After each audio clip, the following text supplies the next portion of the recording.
So after the course, I really tried to be mindful of, as I redesigned the class I was working on, to really think about what are some options for students to access the content, the material, what are some options for them to express their understanding and sort of interact with the content.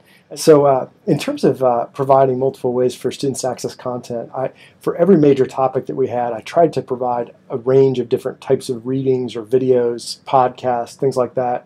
And then I sort of always specified that, like, this one is required, but of the remaining choices, pick two that are most interesting to you or speak to you or in the mode that you most enjoy.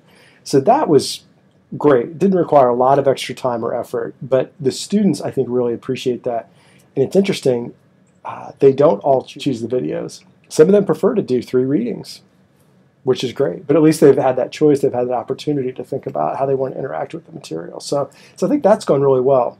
I've tried to give students different ways to express their understanding. So I've had students create infographics instead of a paper for one assignment. I give them options for how they present their work in other ways. And one of the things that I was mindful of and tried really hard to do was to figure out one assessment that could assess a range of different types of projects. So the assessment was really linked to the content or the process, that I wanted them to understand. And then it didn't matter if they did a video or a paper or a blog post, because I could assess it in the same way. So that, I think, again, has worked pretty well. Honestly, it was less extra work than I thought. Now, I'm the kind of person that, related to the topics I'm teaching, I keep bookmarks and I shelve resources, PDF files or whatever that I know that relate to that. So in some cases, it was just a matter of kind of going to my accumulated resources and picking out options for readings. Sometimes I had to go and find them, but honestly, that part of it wasn't too much. And again, I probably spent extra time in thinking about how I was going to assess their work so that it would be format independent. But again, it wasn't much extra work at all.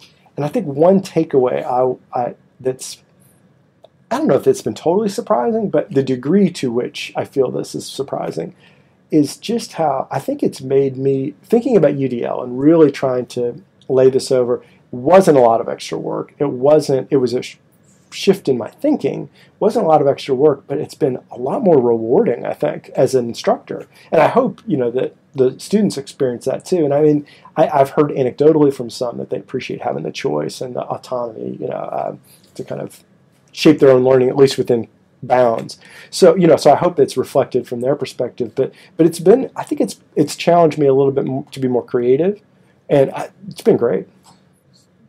There was a group of faculty from modern languages that sort of have sort of some common issues and challenges and opportunities, and then you had somebody from physics and chemistry, and it's just different. And I think I made a good connection with 2 other people in completely different disciplines. But we were all, the only common thread initially was that we were redesigning our syllabus. That was going to be our product that we created. And so that was the only connection. But it was fascinating because I think that in one way or another, we each learned something from each other, whether it was a tool or just a strategy or just the feedback that they provided. So I think that was great because we don't often get a chance to do that, to talk about teaching, especially with people from other departments. So I thought that was great. And I really liked how it was product focused. Like, everything we were learning was sort of building towards some type of project that they were going to actually implement. So it felt like it was productive time. It didn't feel like one more thing because it was something that you identified as something that you were interested in. So I think that piece of it was really important.